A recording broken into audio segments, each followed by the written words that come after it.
মাই audio বুকে শুনছেন হুমায়ুন আহমেদ লিখিত উপন্যাস মাতাল হাওয়া। পড়ছে উপন্যাসের তৃতীয় পর্ব। পাঠিয়েছি সজল। ধন্যবাদ। নাদিয়ার হাতে পুরনো দিনের বাহারি গ্লাস ভর্তি চা। গ্লাস গরম হয়ে আছে, হাত দিয়ে ধরা যাচ্ছে না। নাদিয়া গ্লাসটা ধরেছে তার রুমাল দিয়ে। রুমালে সেন্টের গন্ধ। যতবার সে চায়ে চুমুক দিচ্ছে ততবারই চায়ের গন্ধের সঙ্গে সেন্টের গন্ধ মিলে অন্যরকম সৌরভ তৈরি হচ্ছে। গন্ধটা ভালো লাগছে না, আবার খারাপও লাগছে না। নাদিয়া যাচ্ছে তার গাছের কাছে। গাছের নাম কদম। নাদিয়ার ছোট মামা তাকে তার পঞ্চম জন্মদিনে এই গাছটা দিয়ে বলেছিলেন, নিজের হাতে এই গাছ লাগাবি। এখন তোর বয়স 5। যখন বয়স 16 হবে তখন এই গাছ মহিরুহের মতো বড় হয়ে যাবে। প্রতি বর্ষায় ফুল ফোটাবে। তখন তুই গাছের চারদিক বাঁধিয়ে দিবি। তুই আর তোর স্বামী গাছের বাঁধানো পারে বসে গল্প করবি, আমি দূর থেকে দেখব। নাদিয়ার মামা সেই বছরই যক্ষ্মায় মারা যান। দূর থেকে কোনো দৃশ্যই তার দেখা হয়নি। গাছ প্রসঙ্গে ছোট মামার কথা ফলেছে। কদম গাছ বিশাল হয়েছে। বর্ষার শুরুতে ফুলে ফুলে নিজেকে সে ঢেকে ফেলে, যেন শত শত সোনালি টেনিস বল নিয়ে কদম গাছ দাঁড়িয়ে থেকে বলে, এসো আমার সঙ্গে বর্ষার খেলা খেলবে। নাদিয়া তার স্কলারশিপের টাকায় গাছের চারপাশ বাঁধিয়ে দিয়েছে এবং ছেলে মানুষের মতো বলেছে, এই গাছের বাঁধানো পারে আমি ছাড়া কেউ বসবে না। নাদিয়ার কথা অক্ষরে অক্ষরে পালন করা হয়। এই গাছের বাঁধানো পারে কেউ বসে না। বাগানে ঢুকে নাদিয়া চমকে উঠল। তার গাছের বাঁধানো পারে অচেনা একজন মানুষ বসে আছে। মানুষটার হাতে বই, সে বই পড়ছে। সময় সন্ধ্যা হয়। আকাশ মেঘলা থাকায় আলো নেই বললেই হয়। এত অল্প আলোতে বই পড়া কষ্টের। মানুষটা চোখের কাছে বই ধরে এই কাজটা করছে। নাদিয়া প্রায় নিঃশব্দে লোকটার কাছাকাছি চলে এলো। শান্ত গলায় বলল, আপনি কে? মানুষটা হঠাৎ কথা শুনে থতমত খেয়ে গেল। তার হাত থেকে বই পড়ে গেল। সে চট করে উঠে দাঁড়ালো। তখন তার কোল থেকে পড়ল একটা চামড়ায় বাঁধানো খাতা এবং কলম। আমি এই বাড়িতে থাকি। নাদিয়া বলল, এই বাড়িতে অনেকেই থাকে। আপনি এই বাড়িতে থাকেন এটা কোনো পরিচয় হতে পারে না। আমার নাম হাসান রাজা চৌধুরী। আপনি কি বাবার নতুন কোনো কর্মচারী? না। কিছু মনে করবেন না, যতবারই আমি ছুটিতে বাড়িতে আসি ততবারই বাবার নতুন কোনো কর্মচারী দেখি, এই জন্যেই বলেছে। আপনি কতদিন ধরে এখানে আছেন? 17 দিন। 17 দিনে কেউ আপনাকে বলেনি যে কদম গাছের নিচে বসা নিষেধ? বলে নাই। নিষেধ কেন? নাদিয়া বলল, আমি নিষেধ করেছি এই জন্য নিষেধ। এই গাছটা আমার, এখানে আমি একা বসি। হাসান বলল, আর বসব না। নাদিয়া আবার বলল, বিকেলে বই পড়ার জন্যে এই বাগানে অনেক সুন্দর সুন্দর জায়গা আছে, আপনি পুকুর ঘাটে বসতে পারেন। হাসান বলল, আমি বেশিরভাগ সময় এখানেই বসি। চা খাবেন? আপনাকে চা দিতে বলবো? আপনার সঙ্গে খারাপ ব্যবহার করেছি তো, এই জন্যে চায়ের কথা বলে কাটান দেওয়ার চেষ্টা করছে। হাসান বলল, আমি চা খাবো না। নাদিয়া বলল, আমাকে কি আপনি চিনেছেন? আপনি এই বাড়ির মেয়ে, আপনার নাম নাদিয়া। আমার 3টা নাম। একটা নাম তোজল্লি, আমার দাদি রেখেছেন। বাবা মা নাম দিয়েছেন নাদিয়া। ইউনিভার্সিটির বন্ধুরা আমাকে ডাকে দিয়া, তারা না বাদ দিয়েছে। আপনার সঙ্গে অনেক কথা বলে ফেলেছে, এখন চলে যান, আমি একা একা বসে চা খাবো। ভালো কথা। ভালো কথা। আপনি গত 17 দিন ধরে কোথায়, অর্থাৎ কোন ঘরে থাকেন? হাসান আঙ্গুল উঁচিয়ে দেখালো। নাদিয়া বলল, অতীত ঘরে থাকেন। ভূত দেখেছেন? অতীত ঘরে ভূত থাকে। বেদনা নামের একটা মেয়ে ওই ঘরে শাড়িতে ফাঁস লাগিয়ে সুইসাইড করেছিল। নিশিরাতে হঠাৎ হঠাৎ তাকে দেখা যায়। অনেকেই দেখেছে, আপনি দেখেননি? না। ঘুমিয়ে রাত পার করলে কিভাবে দেখবেন? সারা রাত জেগে থাকবেন, তাহলে দেখতে পাবেন। আচ্ছা, এখন যান। কি আশ্চর্য, বই খাতা সব ফেলে চলে যাচ্ছেন, নিয়ে যান। নাদিয়া চায়ের কাপে চুমুক দিল। চা ঠান্ডা হয়ে গেছে। ঠান্ডা চায়ে চুমুক দিতে খারাপ লাগছে না। অন্ধকার নামছে, দিঘির পানি শুধু চকচক করছে, আর সবই অন্ধকার। মাগরিবের আজান হচ্ছে।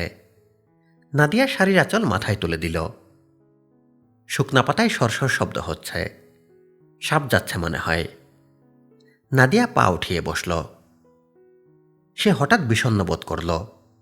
ছোট মামার নামটা সে মনে করতে পারছে না। তার এত প্রিয় একজন মানুষ, অথচ নাম মনে পড়ছে না। চোখের আড়ালে যে থাকে, মানুষ তাকে দ্রুত ভুলে যায়। ব্রেন নতুন স্মৃতি রাখার জন্য পুরনো স্মৃতি ধুয়ে ফেলে। হাসান নামের যে মানুষটার সঙ্গে পরিচয় হয়েছে, তার স্মৃতি রাখার জন্যে ব্রেন কিছু জায়গা করেছে। যে অংশে ছোট মামার স্মৃতি ছিল, সেই অংশে জায়গা করেছে কিনা কে জানে। মাগরিবের নামাজ শেষ করে হাবিব জায়নামাজের একটা কোণা ভাঙলেন, ভাঁজ করে রাখলেন। এখন এটা আর জায়নামাজ না, সাধারণ বসার আসন। এখন এখানে বসে সাংসারিক আলাপ আলোচনা করা যায়, খাওয়া দাওয়া করা যায়। লাইলি পানের বাটা হাতে পাশ দিয়ে যাচ্ছিলেন। হাবিব ইশারায় স্ত্রীকে ডাকলেন। লাইলি বললেন, পান খাবেন? পান বানিয়ে দিব? পান খাবো না, তুমি একটু বসো। তিনি জায়নামাজ থেকে সামান্য সরলেন, ভদ্রতা করা, যেন বলা আমার সঙ্গে জায়নামাজে বসো, যদিও সেরকম জায়গা নেই। লাইলি বসলেন তার সামনে। হাবিব বললেন, তোমার মেয়ে কোথায়? বাগানে। এই বাড়িতে কিছু নিয়মকানুন আছে, সন্ধ্যাবেলা মেয়ে ছেলে বাগানে যাবে না। লাইলি বললেন, নাদিয়া বাগানে ঘুরতে পছন্দ করে। হাবিব আবার বললেন, সব পছন্দের গুরুত্ব দিতে হয় না। আর যদি তোমার মেয়ে বলে, এক হিন্দু শিক্ষককে আমার পছন্দ হয়েছে, তাকে বিবাহ করতে চাই, তুমি কি সেই মালাউনের সঙ্গে মেয়ের বিবাহ দিবে?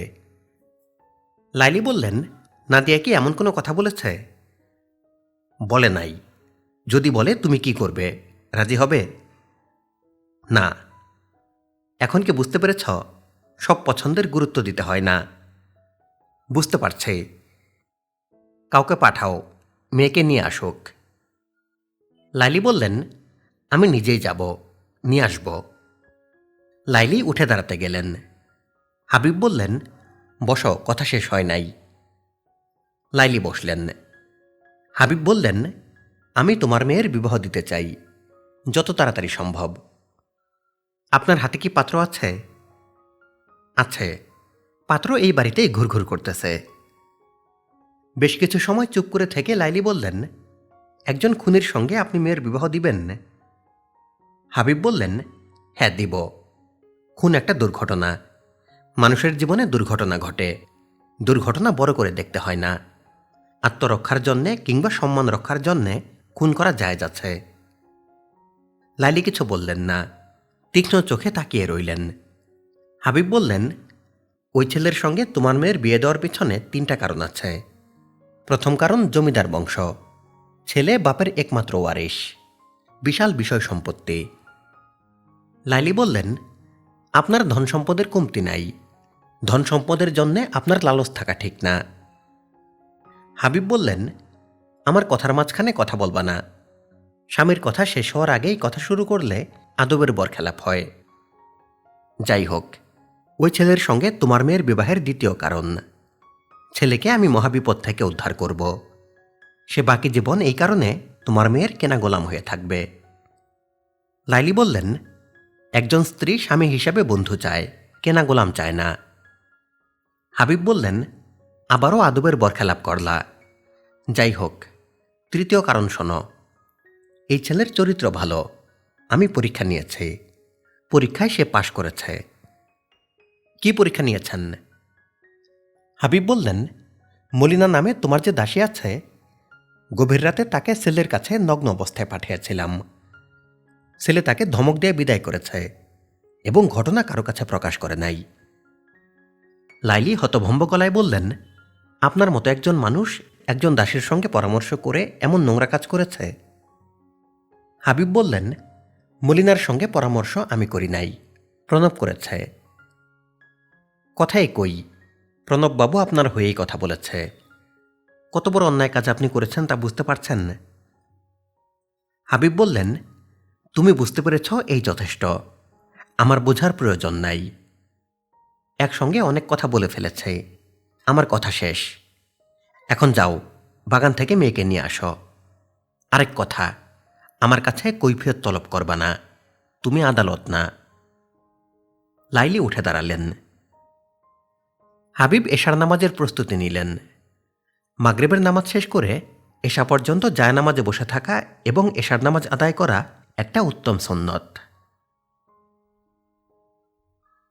বাগানে ঢোকার মুখে প্রণবের সঙ্গে লাইলির দেখা হলো। প্রণব রান্নার প্রস্তুতি নিচ্ছেন।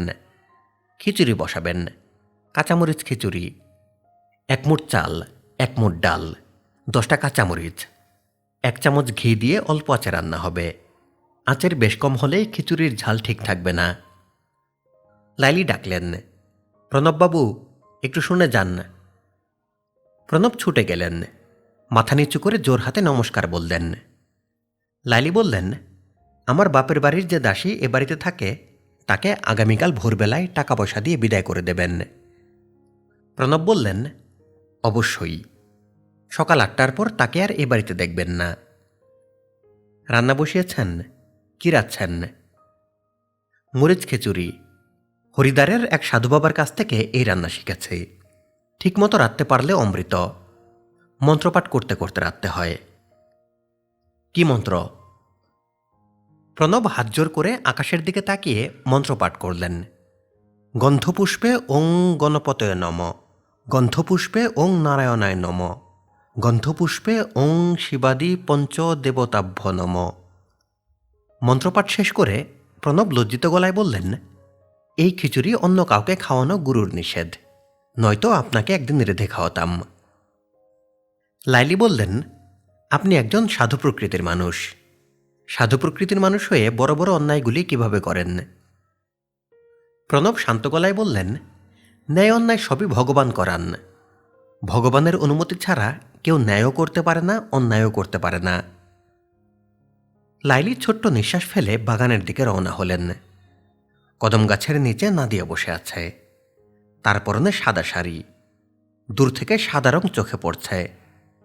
কুমারী মেয়েদের সাদা শাড়ি নিষিদ্ধ, কিন্তু নাদিয়ার প্রিয় রং সাদা। নাদিয়া বলল, আমাকে নিতে তুমি আসবে আমি জানতাম, আমি তোমার জন্যই অপেক্ষা করছি। লাইলি মেয়ের পাশে বসতে বসতে বললেন, মশার কামড় খাচ্ছিস? নাদিয়া বলল, মশা কানের কাছে গুনগুন করছে, কিন্তু কামড়াচ্ছে না। মা দেখো, জোনাকির ঝাঁক। অনেকদিন পর জোনাকি দেখলাম। প্রকৃতিতে কত অদ্ভুত অদ্ভুত জিনিস আছে, তাই না মা? এক একটা ঝাঁকে কতগুলি করে জোনাকি আছে গোনার চেষ্টা করছি, পারছি না। লাইলি বললেন, ঘরে চল। এতক্ষণ ধরে বাগানে বসে আছিস, তোর বাবা রাগ করছে। নাদিয়া বলল, করুক একটু রাগ। মা শোনো, আজ সন্ধ্যাবেলা এক যুবকের সঙ্গে আমার দেখা। গ্রিক দেবতাদের মতো তার রূপ। গ্রিক দেবতা তুই দেখেছিস? ছবিতে দেখেছি। লাইলি বলল, দেবতার সঙ্গে কি কথা হলো? আমি তার সঙ্গে খারাপ ব্যবহার করেছি। আমার নিজের আলাদা করা জায়গায় বসেছিল, দেখে হঠাৎ রাগ উঠে গেল। লাইলি বললেন, আমিও তো বসেছি, আমাকে দেখে রাগ লাগছে না? লাগছে, তবে বেশি লাগছে না। একা একা এখানে আমি ছাড়া কেউ বসতে পারবে না, আমার সঙ্গে পারবে। লাইলি বললেন, তোর বাবা তোর বিয়ে দিতে চাচ্ছেন। নাদিয়া হালকা গলায় বলল, দিতে চাইলে দিবে, গা ভর্তি গয়না পরে বিয়ে করব। তোর নিজের পছন্দের কেউ আছে? না, আর যদি কেউ থাকেও তার সঙ্গে বাবা আমার বিয়ে দিবে না। আমার বিয়ে করতে হবে বাবার পছন্দের কাউকে। লাইলি বললেন, চল ঘরে যাই।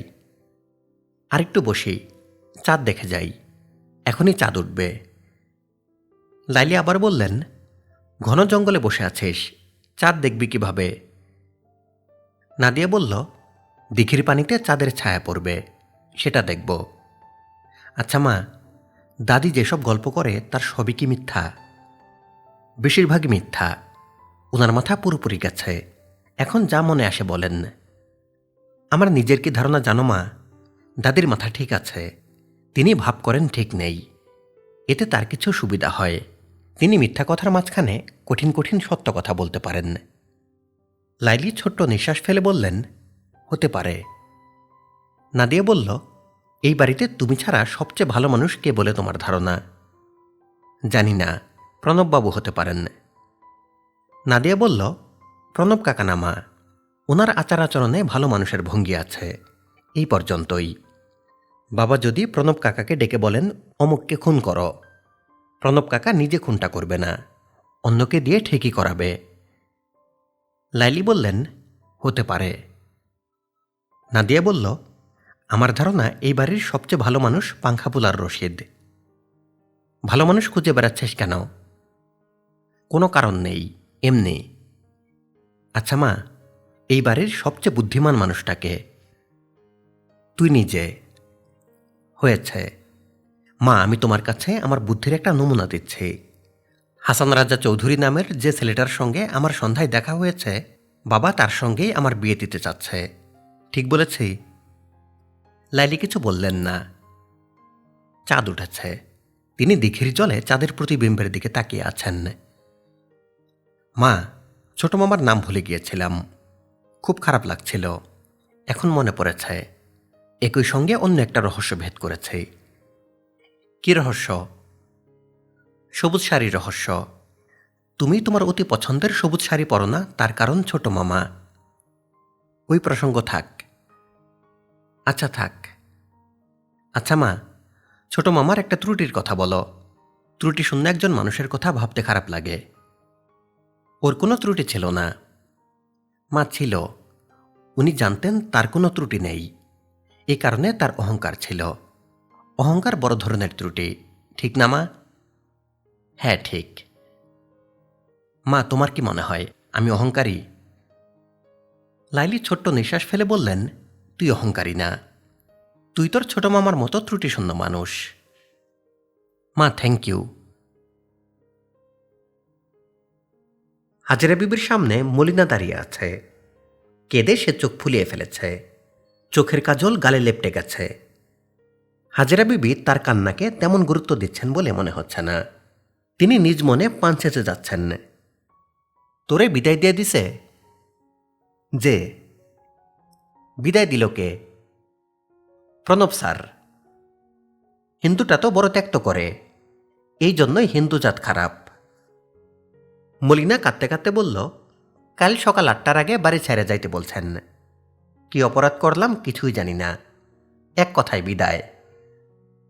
চলে যেতে বললে চলে যাবি, ঘরে দই থাকলে দই খেয়ে যাবি, দই যাত্রা শুভ।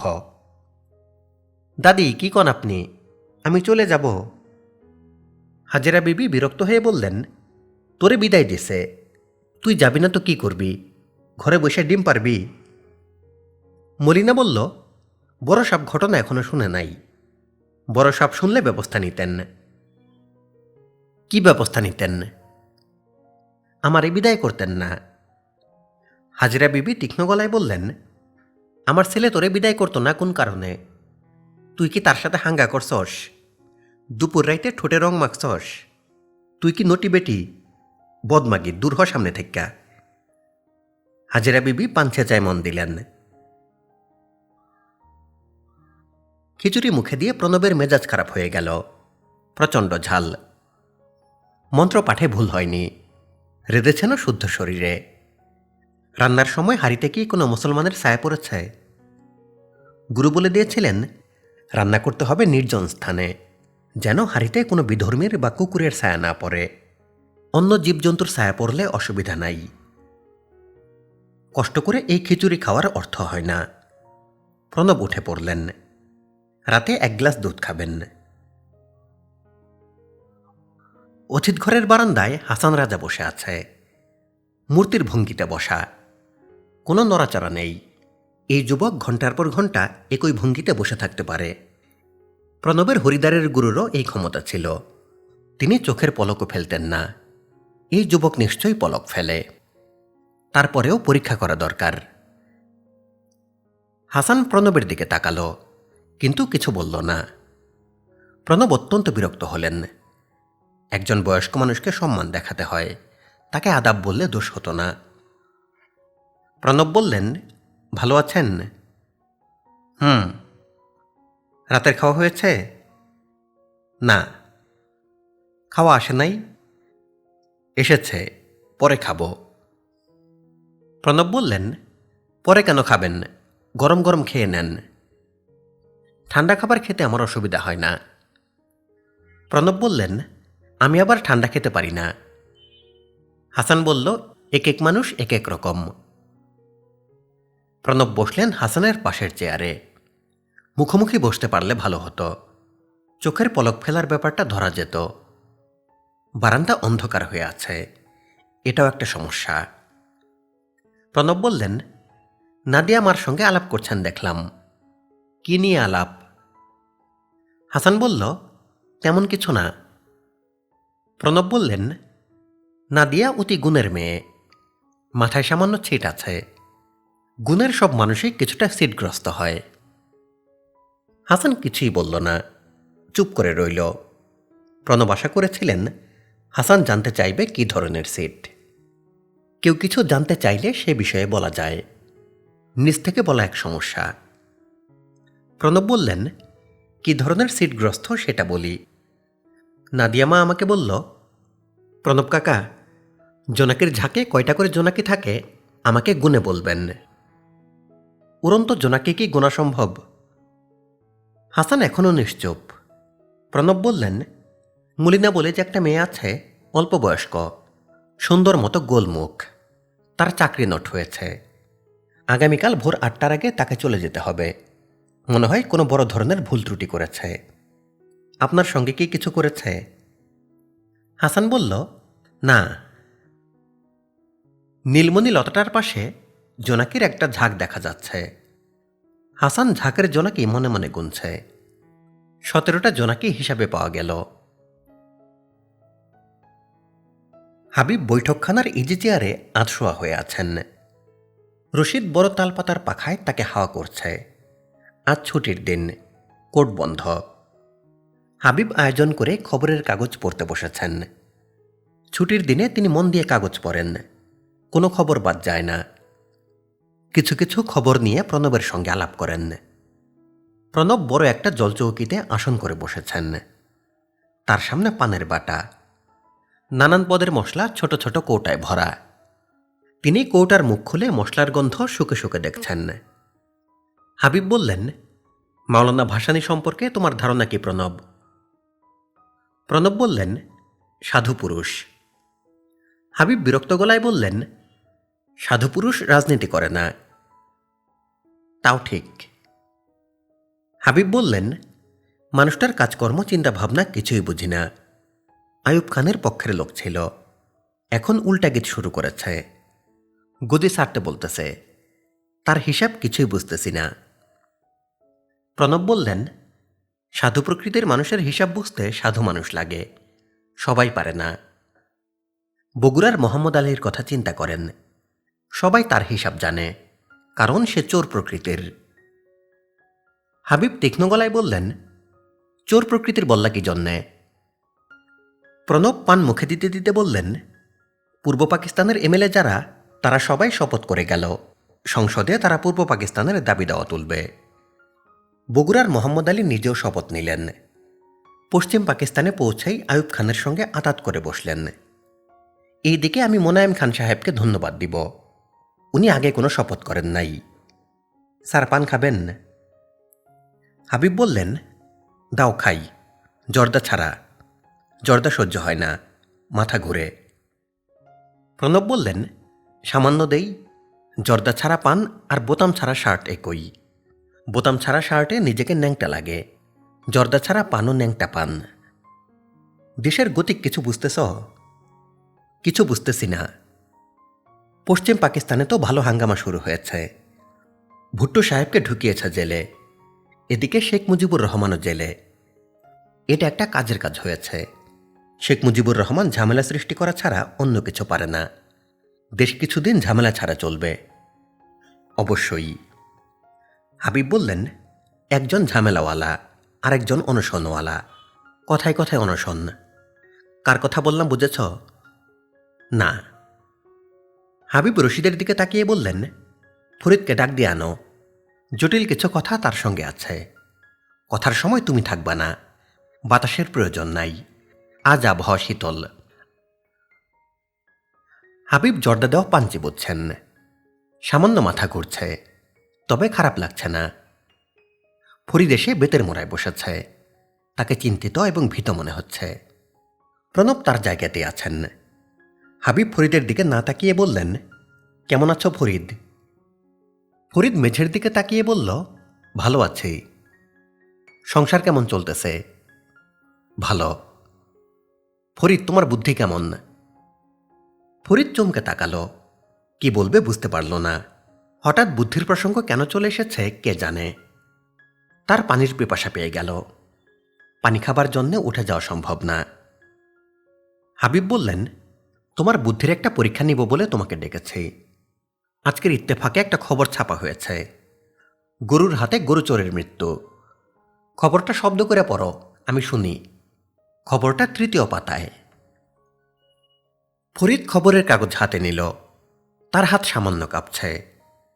সে সব পাতাই খুঁজে পাচ্ছে, 3য় পাতাটা খুঁজে পাচ্ছে না। প্রণব বের করে দিলেন। ফরিদ পড়তে শুরু করল। গরুর হাতে গরু চোরের মৃত্যু। নিজস্ব সংবাদদাতা প্রেরিত। ধর্মপাশা অঞ্চলের কুখ্যাত গরুচোর আবুল কাশেমের মৃত্যু হয়েছে গরুর হাতে। ঘটনার বিবরণে প্রকাশ, আবুল কাশেম জনৈক গৃহস্থের বাড়ি হইতে একটি বলশালী ষাঁড় চুরি করিয়া হাওরের জনশূন্য প্রান্তর দিয়া দ্রুত পালাইতেছিল। এর মধ্যে তার ধূমপানের নেশা জাগ্রত হয়। সে ষাঁড়ের দড়িটি নিজের কোমরে বাঁধিয়া একটি বিড়ি ধরায়। দেশলের আগুন দেখিয়া গরু চমকাইয়া ছুটিতে শুরু করে এবং গৃহস্থের বাড়িতে উপস্থিত হয়। দেখা যায় দড়ির এক প্রান্তে গরুচোরের ক্ষতবিক্ষত মৃতদেহ। কুখ্যাত গরুচোরের মৃত্যুতে অত্র অঞ্চলে স্বস্তির সুবাতাস বহিতেছে। ফরিদ খবর পড়া শেষ করে চিন্তিত মুখে হাবিবের দিকে তাকালো। হাবিব বললেন, খবরটা একটা বড় ভুল আছে। ভুলটা কি? বলতে পারবো না স্যার। হাবিব প্রণবের দিকে তাকালেন। প্রণব মাথা চুলকে বললেন, আমিও পারবো না। হাবিব বললেন, দেশলাইয়ের আগুন দেখে ভয় পেয়ে গরু দৌড়াতে শুরু করল। এই খবরটা নিজস্ব সংবাদদাতাকে কে দিল? চোর দিতে পারবে না, সে মৃত। তাহলে খবরটা দিতে পারে গরু নিজে। তার পক্ষে কি খবরটা দেওয়া সম্ভব? এখন ভুল বুঝতে পেরেছ? ফরিদ হ্যাঁসূচক মাথা নাড়ল। হাবিব বললেন, ফরিদ, তোমাকে এই ভুলের কথা বলার পেছনে একটা কারণ আছে। যাতে তুমি আমার বিচার বিবেচনায় আস্থা রাখতে পারো, যাতে বুঝতে পারো যে আমার সিদ্ধান্তে ভুল থাকে না। আমি তোমার বিষয়ে একটা সিদ্ধান্ত নিয়েছি। তুমি কিছুদিন জেল খাটবা। রাজি আছ? ফরিদ বলল, আপনি যা বলবেন তাই করব। অন্যের অপরাধে জেল খাটবা, তাতে তোমার লাভ ছাড়া ক্ষতি কিছু হবে না। ব্রহ্মপুত্র নদীর দক্ষিণ দিকে 20 বিঘা ধানি জমি পাইবা, তার সঙ্গে নগদ 5,000 টাকা। রাজি আছ? ফরিদ বলল, আপনি যা করতে বলবেন আমি করব। টাকা বা জমি লাগবে না। আপনি একটা কাজ করতে বলতেছেন, এই যথেষ্ট। হাবিব বললেন, টাকা জমি অবশ্যই লাগবে। তুমি বিবাহ করেছ, তোমার সংসার হয়েছে। জেল থেকে বের হয়ে তুমি রাজার হালে জীবন কাটাবে। আশ্রিত জীবন কাটাতে হবে না। ফরিদ বলল, কতদিন জেলে থাকতে হবে স্যার? খুব বেশি হলে 5 বছর। এখন তুমি বলো, একজন মানুষের জীবনে 5 বছর কি খুব বেশি সময়? জি না স্যার। ঘটনাটা মন দিয়ে শোনো। তুমি একজনের অ্যাসিস্ট্যান্ট। তোমার যে মুনিব, তার শিকারের শখ। তিনি ভোরবেলা শিকারে যাবেন। তোমাকে দুনলা বন্দুক পরিষ্কার করতে বললেন। তখন দুর্ঘটনা ঘটল। বন্দুক থেকে গুলি বের হয়ে গেল। একজন মারা গেল। ফরিদ বলল, স্যার, যিনি মারা গেলেন তার নাম কি? হাবিব বললেন, তার নাম দিয়ে তোমার প্রয়োজন নাই। জীবিত মানুষের নামের প্রয়োজন, মৃত মানুষের নামের প্রয়োজন নাই। আদালতে দুর্ঘটনার মামলা হবে। সাজা 5 বছরের বেশি হবার কোনো কারণ নাই। ফরিদ বলল, স্যার সাজা বেশি হলেও কোনো ক্ষতি নাই। হাবিব বললেন, প্রণব আজ বিকেলে তোমাকে জমি দেখাবে। জমি তোমার স্ত্রীর নামে আগামীকাল রেজিস্ট্রি হবে। জেল থেকে বের হয়ে এসে তুমি ঘর তুলে থাকবে। হাবিব প্রণবকে ইশারা করলেন। প্রণব উঠে গেলেন। ড্রয়ার থেকে টাকার বান্ডিল বের করলেন। 5 টাকার নোটে 5,000 টাকা। হাবিব বললেন, টাকা ভালোমতো গুনে দেখো। স্যার গুনতে হবে না। হাবিব বললেন, অবশ্যই গুনতে হবে। ফরিদ টাকা গুনছে। হাবিব প্রণবের দিকে হাত বাড়িয়ে বললেন, আরেকটা পান দাও। দোতলা থেকে হাজেরা বিবি চেঁচাচ্ছেন, ও হাবু, হাবু রে, হাবু কই গেলি? হাবিব বিরক্তিতে ভুরু কুচকালেন। হাজেরা বিবির কাছে নাদিয়া উপস্থিত হয়েছে। নাদিয়া বলল, দাদি কি হয়েছে?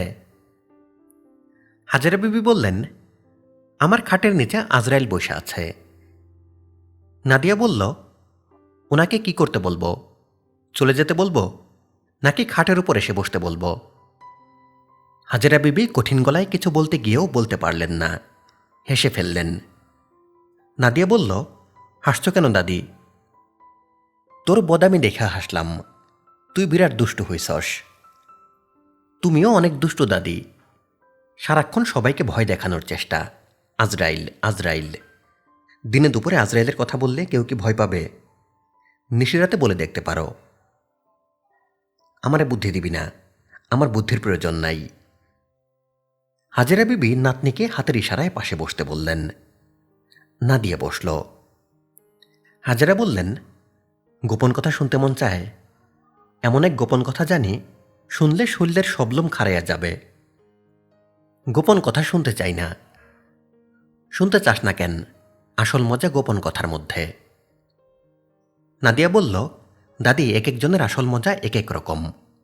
মার আসল মজা রান্নাবান্নাতে, বাবার মজা প্যাচ খেলা নয়। হাজিরা বললেন, এমন কেউ কি আছে যার কোনো মজা নাই? থাকতে পারে, আমি জানি না। নাদিয়া উঠে দাঁড়াল। হাজেরা বললেন, যাস কই? ঠান্ডা হয়ে বস, গপ করি। আমি বারান্দার কাঠের চেয়ারে ঠান্ডা হয়ে বসব। বারান্দায় বসে আমি অনেক মজা পাই। কি মজা পাস? বারান্দায় বসে সবাইকে দেখি, কেউ আমাকে দেখে না। এর অন্যরকম মজা। আমারে সাথে নিয়ে চল, আমি তোর সাথে মজা দেখব। নাদিয়া দাদিকে হাত ধরে খাট থেকে নামালো। নাদিয়ার কাঁধে ভর দিয়ে তিনি দোতলার বারান্দায় চলে এলেন। টানা বারান্দার এক প্রান্তে 3টা ভারী হাতলওয়ালা কাঠের চেয়ার। বারান্দা ঘেঁষে কাঁঠাল গাছ। প্রাচীন এই গাছ বারান্দায় আব্রু তৈরি করেছে। বারান্দায় কেউ বসেছে কিনা চট করে বোঝা যায় না। হাজেরা বিবি বসতে বসতে বললেন, কি মজা দেখাবি দেখা। নাদিয়া বলল, ওই দেখো রশিদ ভাই, মূর্তির মতো দাঁড়িয়ে আছে। এটা দেখার মধ্যে মজা কি? একটা মানুষ গাছের মতো দাঁড়িয়ে আছে, এটা দেখার মধ্যে মজা আছে না? মানুষ তো গাছ না, সে কতক্ষণ এইভাবে থাকে কি করে এইটাই আমরা দেখব। তুই পাগলি আসস। আমরা সবাই পাগল, এক একজন এক এক রকম পাগল। তুমি হচ্ছ শেয়ানা পাগল। হাজেরা বিবি এখন রশিদের ব্যাপারে কিছুটা আগ্রহী হয়েছেন। তিনি বিস্মিত গলায় বললেন, ঘটনা তো সত্য। এই হারামজাদা ঝিম ধরে আছে কি জন্যে? হে চাই কি? ডাক দিয়ে জিগা। ডেকে জিজ্ঞেস করলে তো দেখার মজাটা থাকবে না। দাদি, এখন পুকুর ঘাটের দিকে তাকাও, দেখো একজন বই পড়ছে, তার নাম হাসান রাজা। হাজেরা বিবি বললেন, এই হারামজাদা এখনো আছে? নাদিয়া বলল, সবাইকে হারামজাদা বলছো কেন? হাজেরা বিবি তীক্ষ্ণ গলায় বললেন, যে হারামজাদা তারে হারামজাদা বলবো না, মহারাজা বলবো। নিজের বাপরে গুলি করে মারছে। বাপ নামাজে বসছে, তখন দুনলা বন্দুক দিয়ে গুলি দিছে, ঠাস ঠাস। এইসব কি বলছো দাদি? হাজেরা বিবি বললেন, বাতাসে ভাইসা যা কানে আসে তাই বলি। আগ বাড়াইয়া কেউ আমারে কিছু বলে না। রশিদ হারামজাদাটা গেল কই? নাদিয়া বলল, আমরা যখন দিঘির ঘাটের দিকে তাকিয়েছিলাম তখন সে চলে গেছে। গেছে কোন দিকে? সেটা তো জানি না দাদি। জানা দরকার। কেন জানা দরকার? এতক্ষণ খাম্বার মতো খাড়িয়া ছিল, ফুরুত করে চলে গেল। কই গেল জানা দরকার না? নাদিয়া প্রসঙ্গ পাল্টে বলল, হাসান রাজা নামের এই যুবক নিজের বাবাকে গুলি করে মেরেছে, এটা কি সত্য? তোর বাপরে জিজ্ঞেস করে জান সত্য না মিথ্যা। তোর বাপ অবশ্য মিছা কথার বাদশা, সমানে মিছা বলবে। তার চোখের দিকে তাকিয়ে থাকবি, মিছা বলার সময় তোর বাপের চোখ পিটপিট করে। আচ্ছা, রশিদ হারামজাদা তো আর বাইর হইতেছে না, চিন্তার বিষয় হইল। নাদিয়া বলল, ঘরে চলো দাদি। ঘরে যাব না, এইখানে বইসা থাকব। আমি চলে যাই? যা ইচ্ছা কর। নাদিয়া দোতলা থেকে একতলায় নামল। রান্নাঘরের দরজা ধরে কিছুক্ষণ দাঁড়িয়ে রইল। লাইলি বলল, ধোয়ার মধ্যে থাকিস না মা, গায়ের রং ময়লা হয়ে যাবে। নাদিয়া বলল, তুমি তো জীবনের বেশিরভাগ সময় রান্নাঘরে কাটিয়ে দিয়েছ, তোমার গায়ের রং কাঁচা হলুদের মতো। লাইলি বললেন, বিয়ের আগে কুমারী মেয়েদের গায়ে ধোয়া লাগলে গায়ের রং ময়লা হয়, বিয়ে হয়ে যাবার পর আর রং বদলায় না। নাদিয়া হাসছে। লাইলি বললেন, হাসছিস কেন? তোমার উদ্ভট কথা শুনে হাসছে। তুমি এমন একজনকে কথাগুলি বলছ যে ফিজিক্সের ছাত্রী, এবং ফেলটুস মার্কা ছাত্রী না, খুব ভালো ছাত্রী। লাইলি বললেন, রান্নাঘর থেকে যাতো মা। নাদিয়া বের হলো, রওনা হলো দিঘির ঘাটের দিকে। সে ঠিক করেছে প্রথম দিনের মতো নিঃশব্দে যাবে। তাকে দেখে মানুষটা যখন চমকে উঠবে তখন সে ঠান্ডা গলায় বলবে, আচ্ছা, আপনি কি আপনার বাবাকে গুলি করে মেরেছেন? নাদিয়া দিঘির খুব কাছাকাছি চলে এসেছে। ঘাটের সিঁড়িতে অদ্ভুত ভঙ্গিতে হেলান দিয়ে মানুষটা বই পড়ছে, তার চোখে পানি।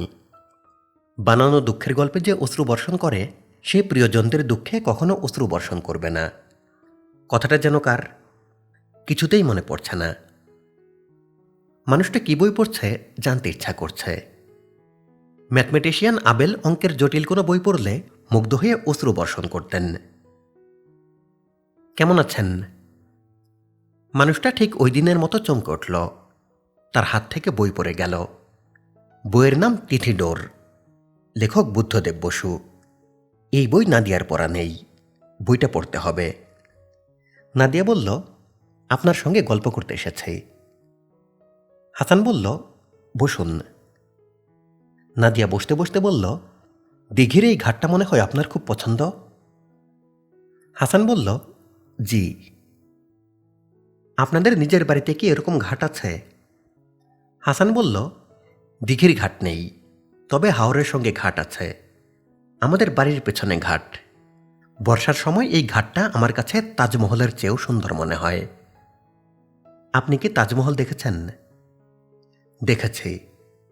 আমাদের বাড়িটাও খুব সুন্দর, বাড়ির নামটাও সুন্দর, কৈতর বাড়ি।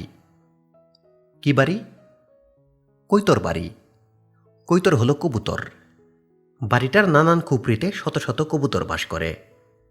আপনি যদি দোতলার বারান্দায় কাকতারুয়ার মতো দুই হাত মেলে দাঁড়ান, দুই হাতে কবুতর এসে বসবে, বকম বকম করে ডাকতে থাকবে। কি যে সুন্দর দৃশ্য!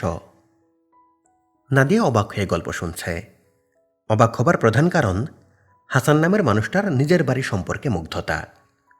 হাসান বলল, আমি আপনাকে অনুরোধ করব এক রাত আমাদের বাড়িতে থেকে আসতে। একবার যদি যান, বাকি জীবন এই বাড়ির কথা আপনার মনে থাকবে, স্বপ্নেও আপনি এই বাড়ি দেখবেন। নাদিয়া বলল, আমি যাব। আচ্ছা, আপনার বাবা কি বেঁচে আছেন? হাসান বলল, হ্যাঁ, উনি এখন ময়মনসিংহে আছেন। আমি বাবাকে বলবো আপনাকে যেন নিয়ে যাওয়ার ব্যবস্থা করেন। আমি সঙ্গে যেতে পারলে ভালো হতো, কিন্তু আমি সঙ্গে যেতে পারবো না। পারবেন না কেন? আমি বিরাট এক ঝামেলায় পড়েছি। ঝামেলা নিয়ে কথা বলতে চাচ্ছি না। কথা বলতে না চাইলে বলতে হবে না। আচ্ছা শুনুন, তিথিডোর বইটা আপনার পড়া শেষ হওয়ার পর আমাকে দেবেন। আমি পড়ে দেখব চোখের পানি ফেলার মতো কি আছে। এখন পর্যন্ত কোনো গল্পের বই পড়ে আমার চোখে পানি আসেনি। হাসান বলল, বইটা আপনি নিয়ে যান, আপনি পড়ে শেষ করার পর আমি পড়ব, প্লিজ। নাদিয়া হাত বাড়িয়ে বই নিল। হাসানের দিকে তাকিয়ে বলল, এখন আপনি ঘাট ছেড়ে চলে যান। আপনি যেখানে বসে যে ভঙ্গিতে বইটা পড়ছিলেন আমি সেইভাবেই পড়ব। আপনি সর্বশেষ কোন পাতাটা পড়ছিলেন বের করে দিন, আমি পাতাটা ভাঁজ করে রাখব, দেখব এই পাতাটা পড়ার সময় চোখে পানি আসে কিনা। হাসান পাতা বের করতে করতে বলল, আপনি প্রণব বাবুকে জোনাকের ঝাঁকে জোনাকের সংখ্যা গুনতে বলেছিলেন। আমি 3টা ঝাঁক গুনেছি। একটাতে জোনাকের সংখ্যা 17, একটাতে 9, আরেকটাতে 5। নাদিয়া বলল, সব বেজোড় সংখ্যা, আশ্চর্য তো। হাসান বলল, সাতরা পাখি বলে এক ধরনের পাখি আছে, এদের দলে সবসময় 7টা পাখি থাকে, তার কমও না তার বেশিও না। নাদিয়া বলল, তাই নাকি? হ্যাঁ তাই।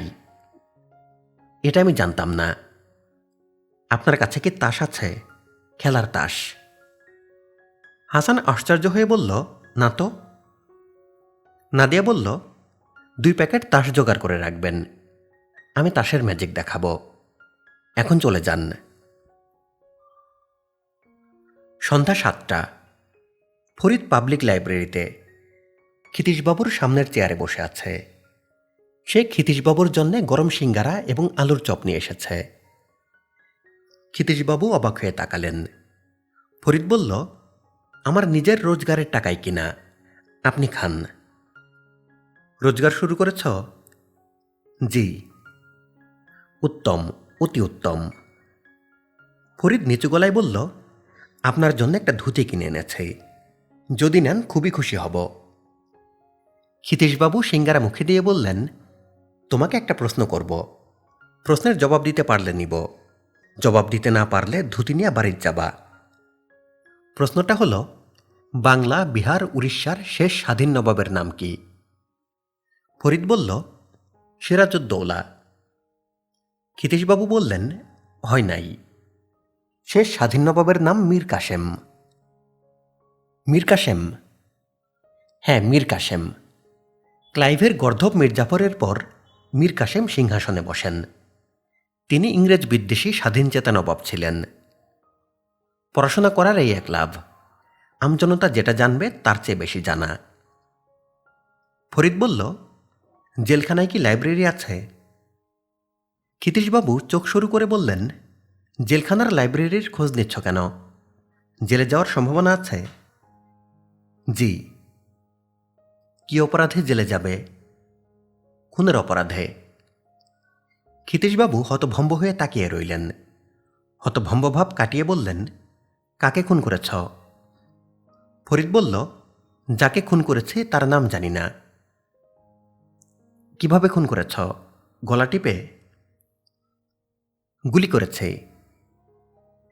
কি কারণে গুলি করেছ? বন্দুক পরিষ্কারের সময় হঠাৎ গুলি বের হয়েছে। কোথায় খুন করেছ? বেশ কিছু সময় চুপ করে থেকে ফরিদ বলল, কোথায় খুন করেছে আমি জানি না। ফরিদ যে শুধু ক্ষিতীশবাবুর জন্যে ধুতি কিনেছে তা নয়, সে তার স্ত্রীর জন্যে লালপাড় টাঙ্গালের সুতি শাড়ি কিনেছে, প্রণবের জন্যে ঘিয়া রঙের চাদর কিনেছে। প্রণব চাদর হাতে নিয়ে বললেন, তোমার খরচের হাত খারাপ না, আজ টাকা পেয়েছ, আজই বাজার সদাই শুরু করেছ। কথায় আছে, হাতে আসছে টাকা, 1 দিনে ফাঁকা, 2 দিনে ধার, 3 দিনে গঙ্গা পার।